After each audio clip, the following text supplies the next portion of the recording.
Welcome to the Research Culture Uncovered podcast, where in every episode we explore what is research culture and what should it be. You'll hear thoughts and opinions from a range of contributors to help you change research culture into what you want it to be. Welcome to the Research Culture Uncovered podcast. My name is Ged Hall and I'm Head of Research and Development at the University of Leeds. Now, this episode is a bit of a departure from my usual content, which focuses on research impact. And mainly that's been driven by some recent work we've done with Worldwide Universities Network, where we did some webinars, and I kind of thought, I really need to internationalise this. And it suddenly made me realise that I know lots and lots about the UK higher education sector, but actually hugely little about lots of other countries. So to try and address some of my ignorance, I thought I'm going to reach out to some colleagues I know in different places. So the first person I thought of was Professor Adel Ahmed. Now, Adel and I worked together at Liverpool Hope University back in 2008. But since 2015, he's been working in the Middle East, particularly in the United Arab Emirates. But he has a broad understanding of the Middle East and North Africa, or sometimes referred to as the MENA region. So I thought, what a wonderful way to do two things. First of all, connect with somebody I know well and catch up on what he's been up to since we last worked together, and also get some insights from him. So as I said, he's been in the United Arab Emirates. I will be able to say that at some point, since 2015, where he's worked in 3 different universities in a range of senior roles. So Adel, it's lovely to reconnect with you, and thanks for agreeing to being on the podcast. Okay, thank you very much, Jed. And to be honest, it is really lovely to reconnect again. I am genuinely pleased to be here with you. You are right. Our paths go back a long way.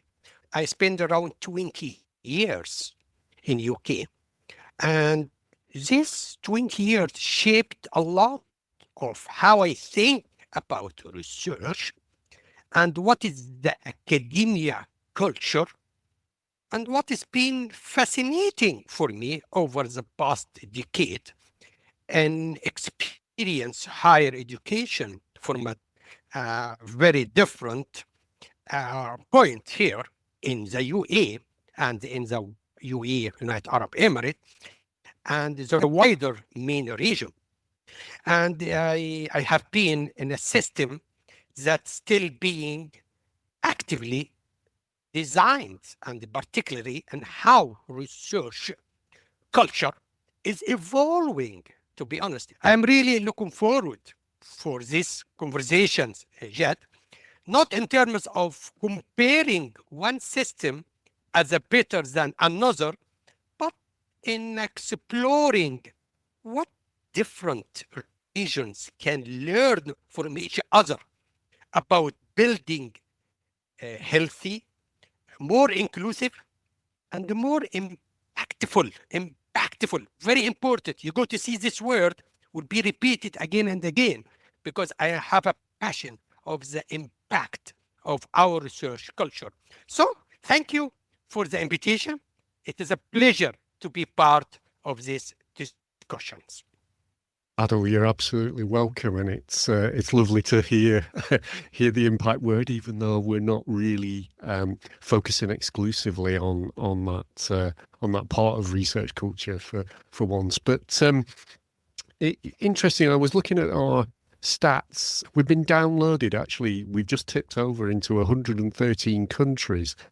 But only a small number of those downloads have actually come from the MENA region, with Saudi Arabia being the highest at about 130 downloads. So actually, the vast majority of our listeners are from outside the region. So I wonder if you can give people that more detailed structure about what's the higher education sector like, how is it structured, how is it funded, those sorts of things, both within the UAE and the wider region. I think you are absolutely right, because the structure of the higher educations in UAE and the MENA region, it is completely different than the UK. It's strategically designed rather than historically inherited. In the region here, is strategically designed for particular purpose, which supporting the national agenda and building capacity for the graduate to work in the market here, and as well global. To be honest, in UAE, we try to produce a graduate. It will be a global citizen, therefore serving the national development priorities, serving the society, serving the challenge, facing this local environment, but we take care as well of the global.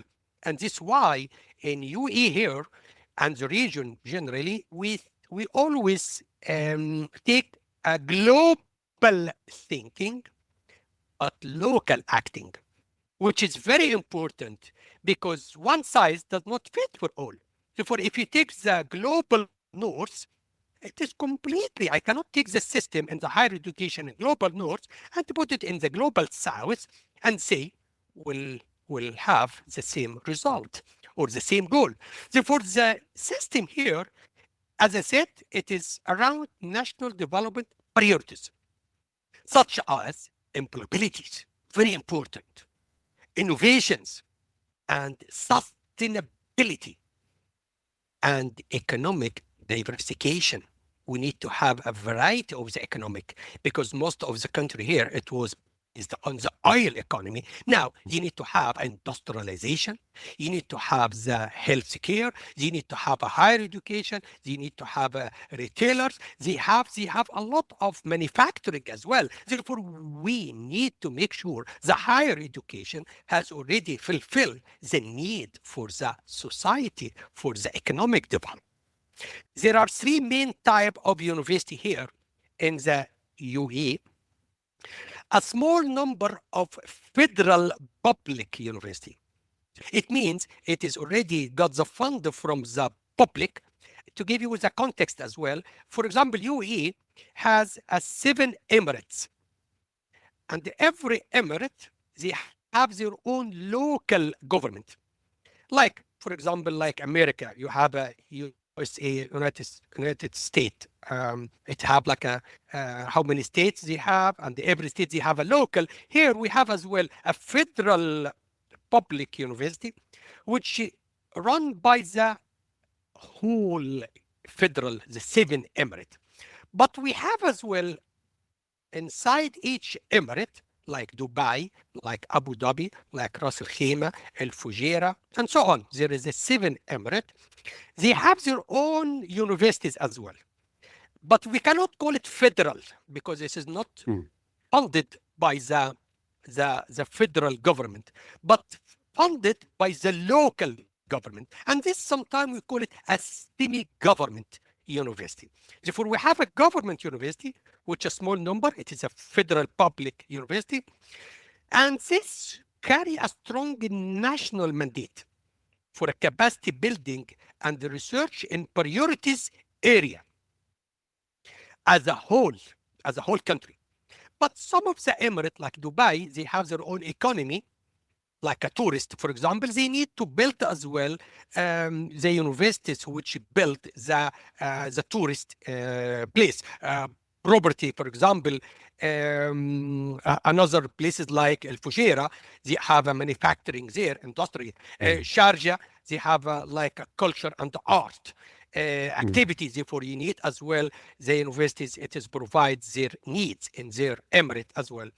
In the same time as well, Abu Dhabi, as well as a capital for the whole country as a United Arab Emirate.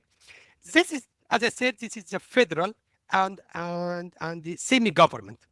The second one, it is a private, very important here. It's a private national university. Therefore, it is built here, but it is private national university, which are typically teaching intensives in the beginning, but now they have to do a research as well. This highly market responsive and increasingly expected to demonstrate a research and industry impact as well. Therefore, the federal public and the private, the second one, and the third one, it is a quite unique here, which is the UAE hosts one of the largest international branch campus. We call it IBC, which is the international branch campus. Like one of the universities I was working before, it is a UK university, open a branch here. But if you go to see the goal of opening a branch here, different than the home campus in the UK.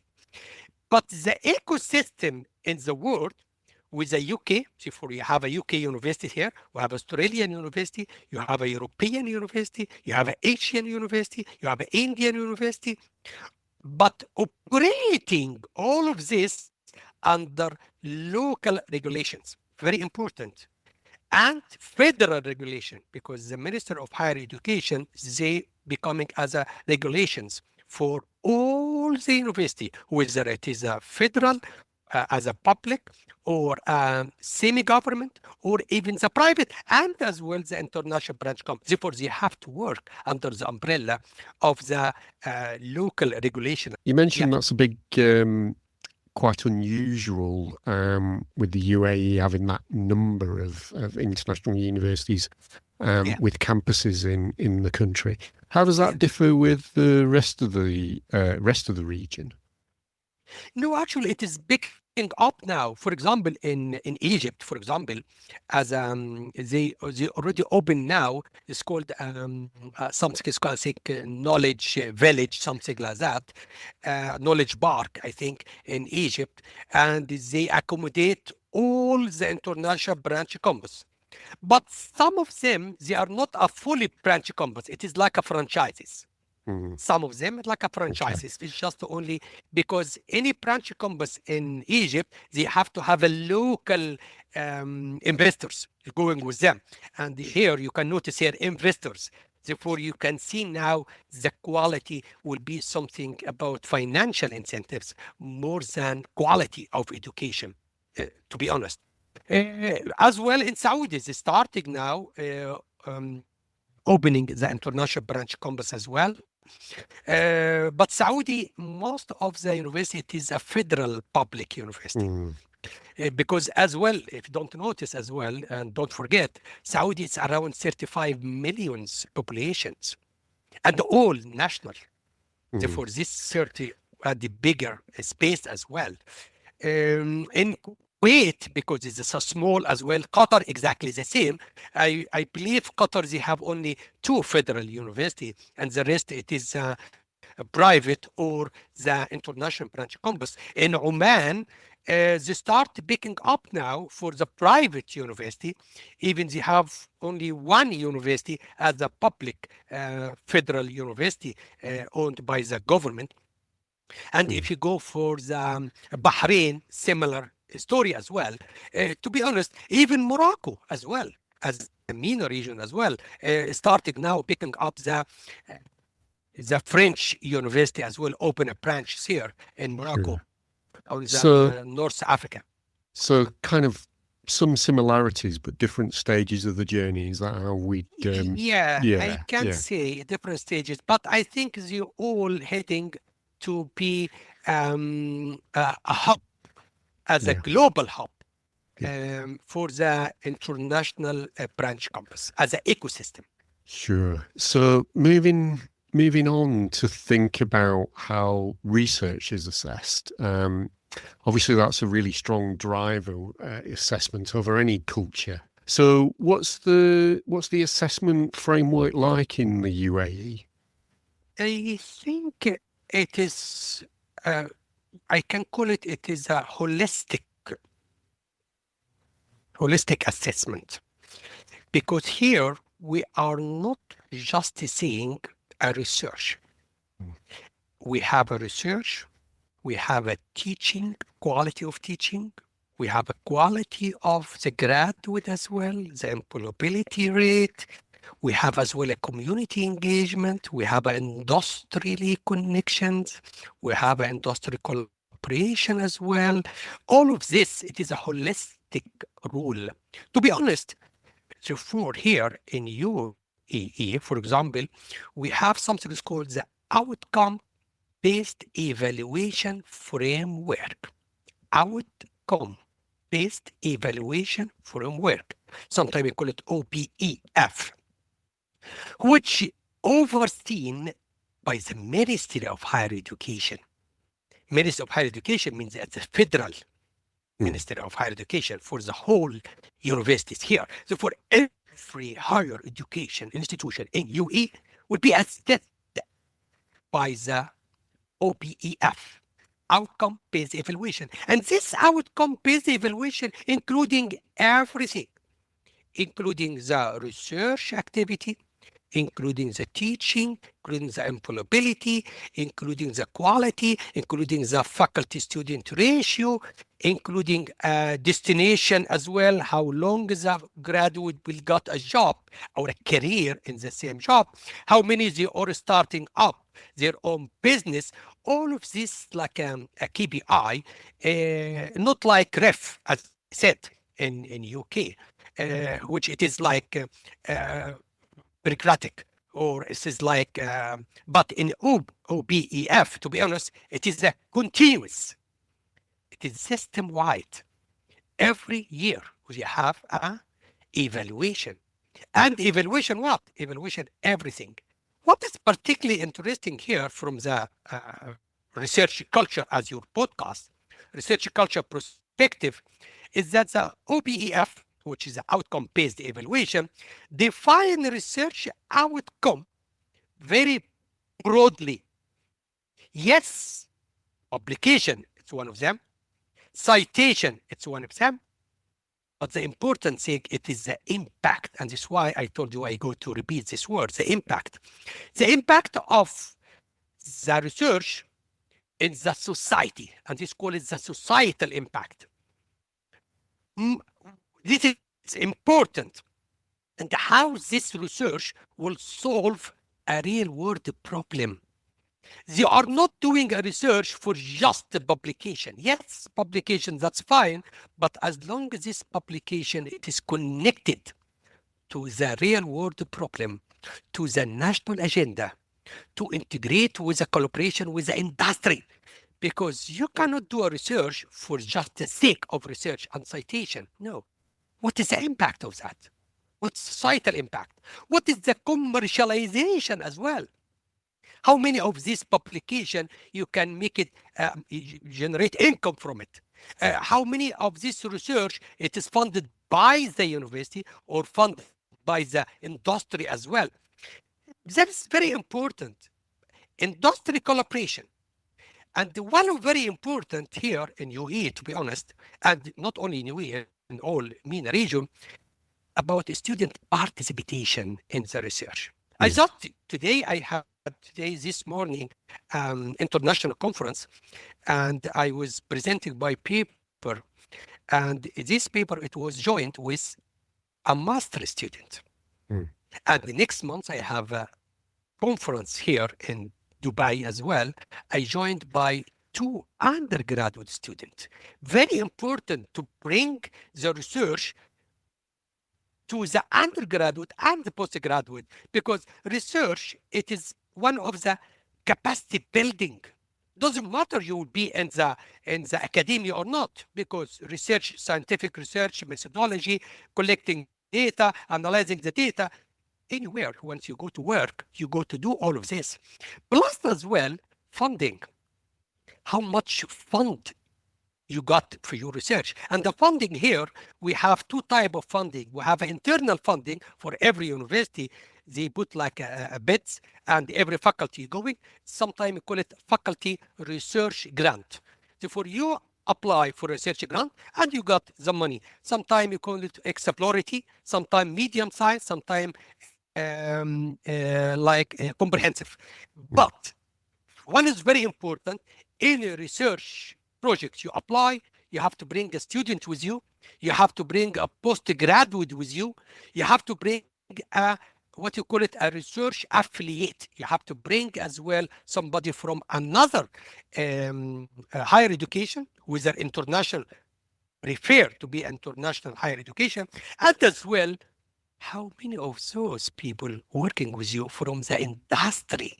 Very important to bring the industry aspect as well. And one of the very important aspect for the OPEF, which it is outcome based, it is IP, intellectual properties. How many intellectual properties? So does that lead to quite a lot of dominance of applied research compared to blue sky research? Exactly. Because we believe, not only in my university, for all the region here, what is the purpose of the research? To solve a problem. Therefore, if the research does not solve a real world problem, it does not need it. We don't need more research publication in a Q1 journal or a Q2 journal or a high ranking. But who go to read it? Who go to use it? I can imagine a lot of our listeners having a very strong disagreement with that. Every country has to make a judgment call on where to put its funding for higher education, and that's obviously been a strong desire from countries in your region for it to be very, as you said, outcome based. Actually improving the society, improving the outcomes of people living in those societies as well. So yes, I can understand that being a strong desire. But I would like to say something very important as well before we leave this area, which is, what's the purpose of the higher education? It's just only to do a publication, to have a promotion from assistant professor to associate professor. No, as long as the research has a purpose. What is the purpose of the higher education? What is the purpose of the education as a general as well? I know some people disagree with me about that, but always I am practical. I am from accounting and finance background. I'm not talking about just only money. I talk about impact. I talk about societal impact, about the purpose. And if the research you do, you are not train the student, mentor the early career researcher, what's the purpose? Sometimes you're doing a research just to mentor the early career researcher. Very important for that. I'm not saying research is just only for applied research. Yes, there is a basic research, but this basic research would be the foundation to have an ultimate goal, which it is applied research. Therefore, even the applied research cannot do it without basic research, but you have to have a goal. What is the ultimate goal of the research? It is like this. Now, one of your roles when you first went to the UAE was Director of Professional Development. When you were doing that between 2016 and 2020, what kind of priorities did you have? Yeah, actually, it is a very important. You take me now since around 10 years ago, exactly 2016, because I started 2015 as a dean of the College of Business and one of the universities here. And while I'm doing my role as a dean, I found there is a lack of capacity building for the faculty member. I found some faculty members, they are good in teaching, but they are not doing research. Some of them, they are good in research and always coming to me as a dean, I need to have a release from teaching because I'm doing research.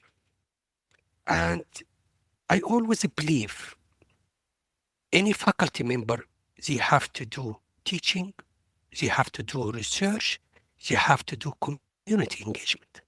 Always I call it third. I'm not dominate some faculty member only to doing a research for the sake of the research. No, you have to do research because you have to be part of the community which building the graduate later on. And even as well, if you are a teaching and you are focused on teaching, you go to teach theory. You are not connected to the industry. And the research, once you're doing a research connected with the industry, you will know exactly what you can bring this to the classroom. Very important. And that's why I was the founder of this professional development unit in the university. And it was the first of kind to have like this in the university. We don't have this before. I was the founder.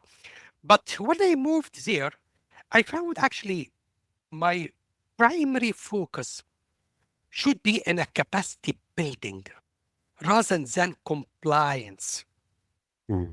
One of my key priorities was establishing a professional development as a central institutional function, because I was a director of professional development for 4 colleges, not only business. We have a school of engineering, a school of nurse, a school of education, a school of social science, a school of pharmacy as well. Therefore, you have to bring all of this interdisciplinary as well. You cannot ask the people doing the research as a silo. No, we need to break this silo. And this is why I said I need to go to establish a central institutional function rather than something as an ad hoc.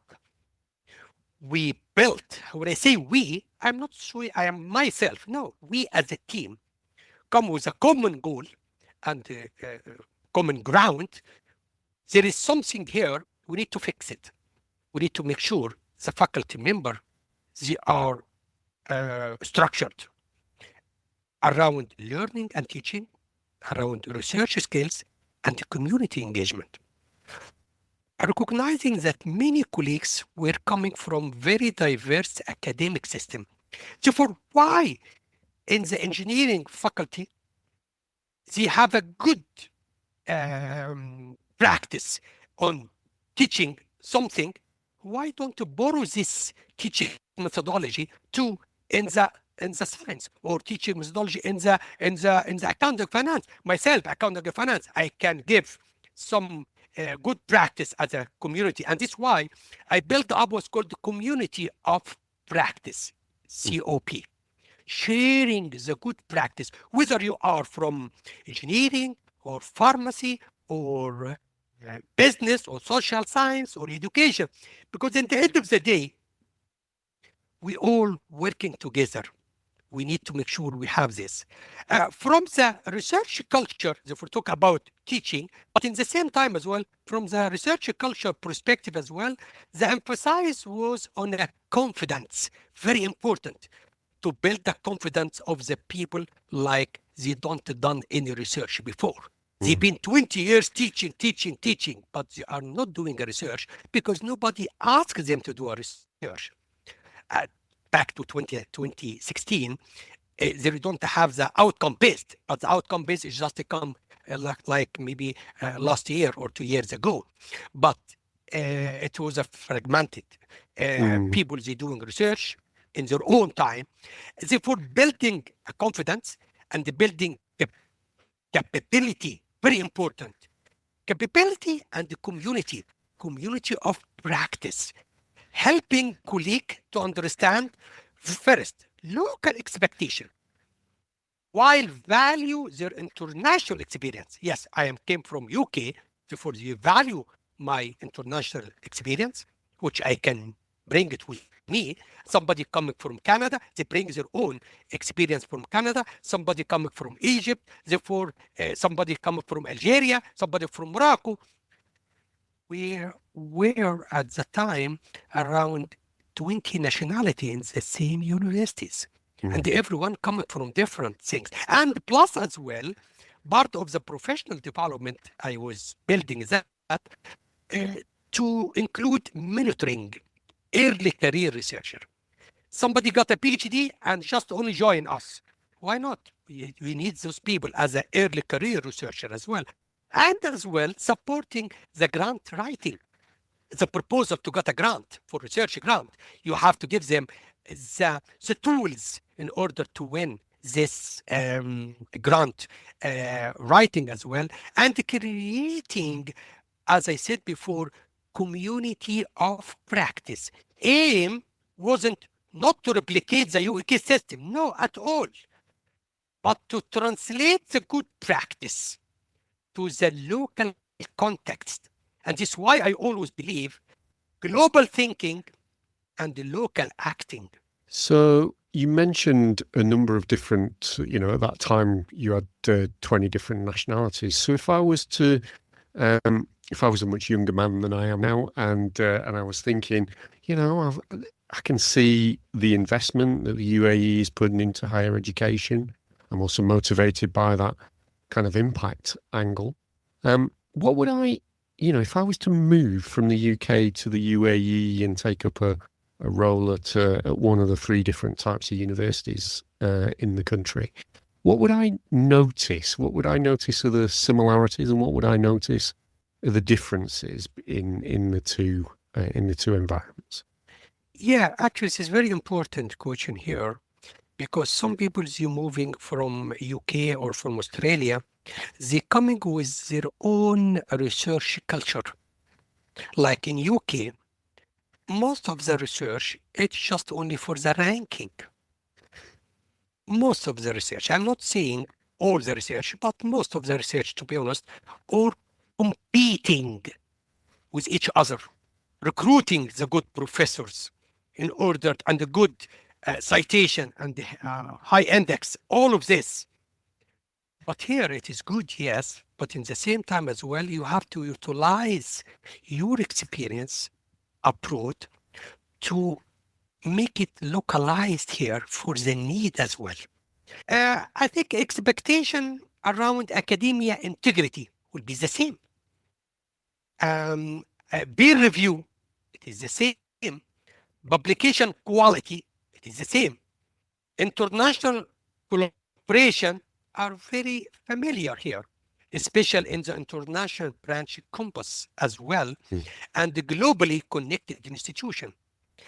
In terms of the different institutions and UAE, teaching load tend to be heavier, and the research time is more explicitly tried to institutional prioritization. But after this outcome-based, they try now to make a balance between teaching load and research as well, as long as you have the outcome-based and you achieved your KPI. And the KPI is not an individual. There's the KPI individual, there's a KPI for the program, for you working as a team. KPI as a college, for example, College of Business. There is a KPI for a College of Business. It means they encourage the people here to work together. It's not only isolated doing a research. This is also much closer, approximately, to industry. Very important here, the research.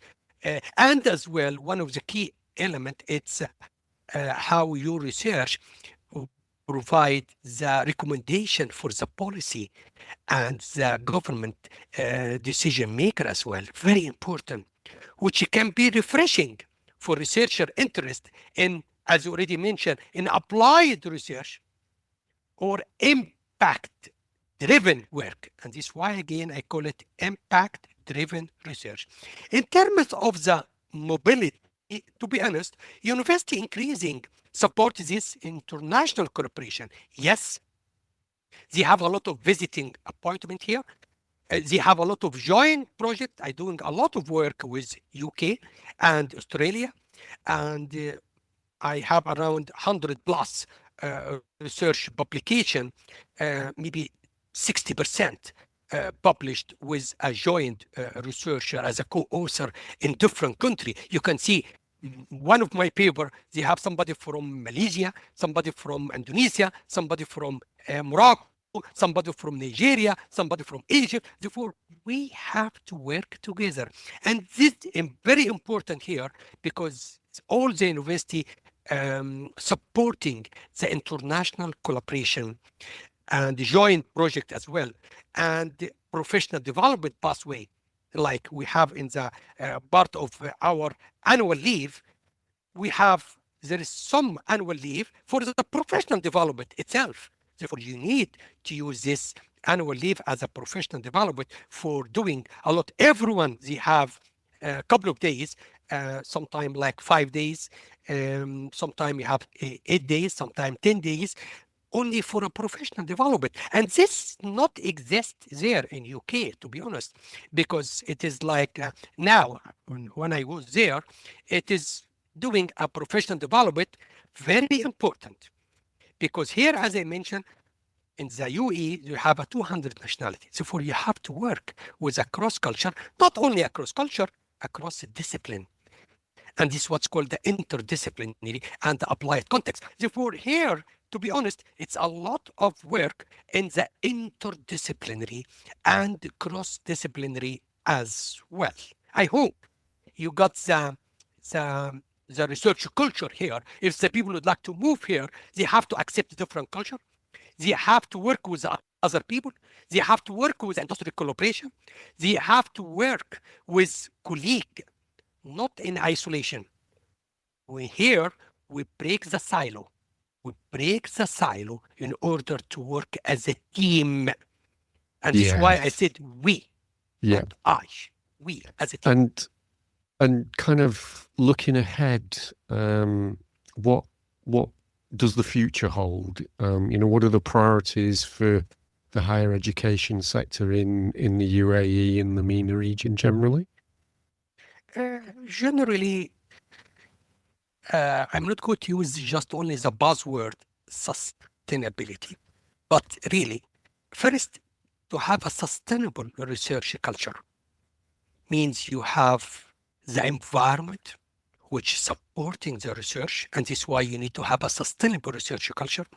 You need to have the administrations like the president and the dean and all the people in the higher administrations. You need to support the research as well. You need to have the culture of research. It is a country culture, holistic culture, and this is why the Ministry of Higher Education put priorities as an outcome-based. One of them, it is a research.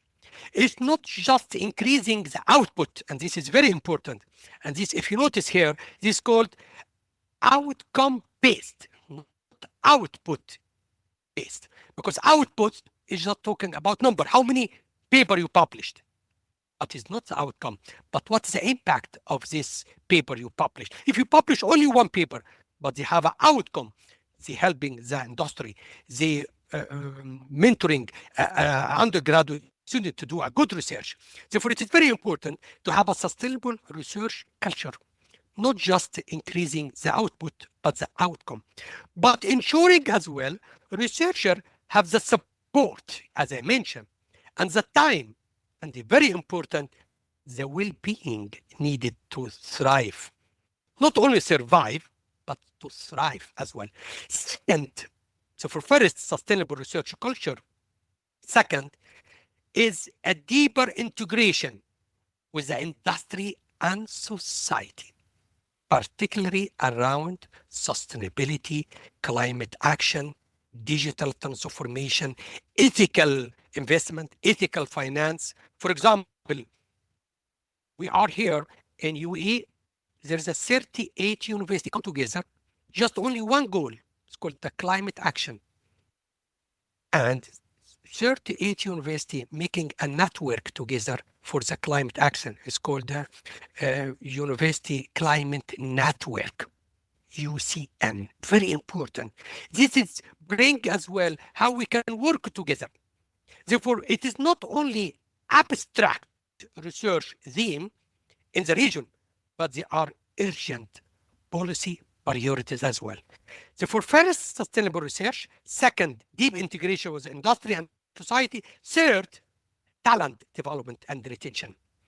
building a long-term research career, strengthening, for example, doctoral education, embedding a student into the research ecosystem early across the MENA region. More broadly, the challenge will be balancing between global competitiveness with a local relevance. And this is why I said before, thinking globally, but acting locally.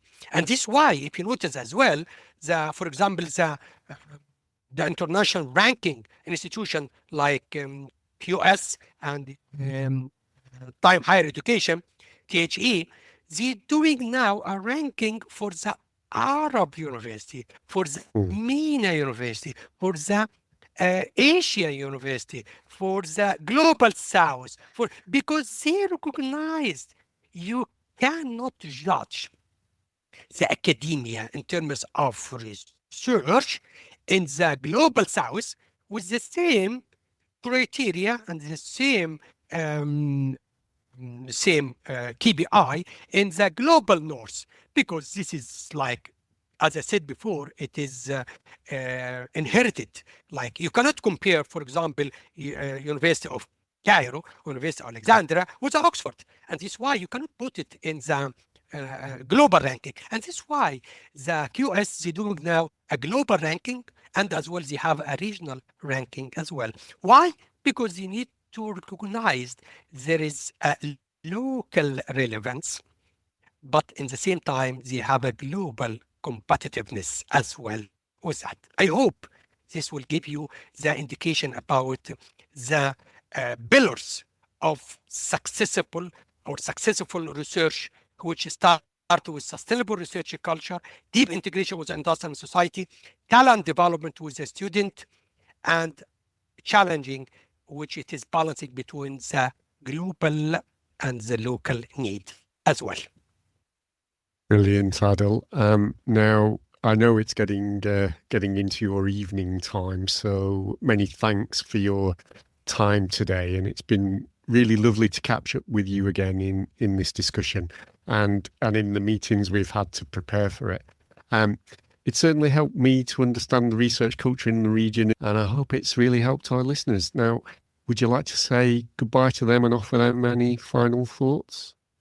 Yes, first, I would like to thank you first, Ged, for this opportunity to sharing the good practice, as we all living under one sky, whether you are in UK or in UAE or Saudi or Canada or America.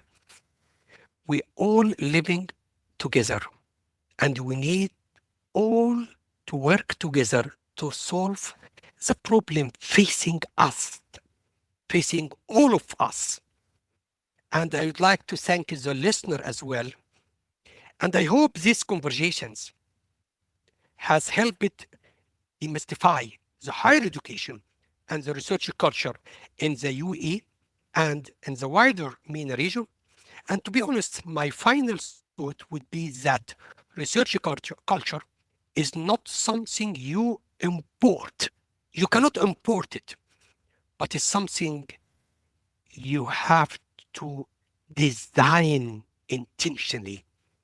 You cannot say you got the research culture in UK, I can import it and I bring it here in UAE or inherit it. No, it is something you and me and all the people working in the higher education intentionally design to the needs, then design to the priorities for which country you are serving.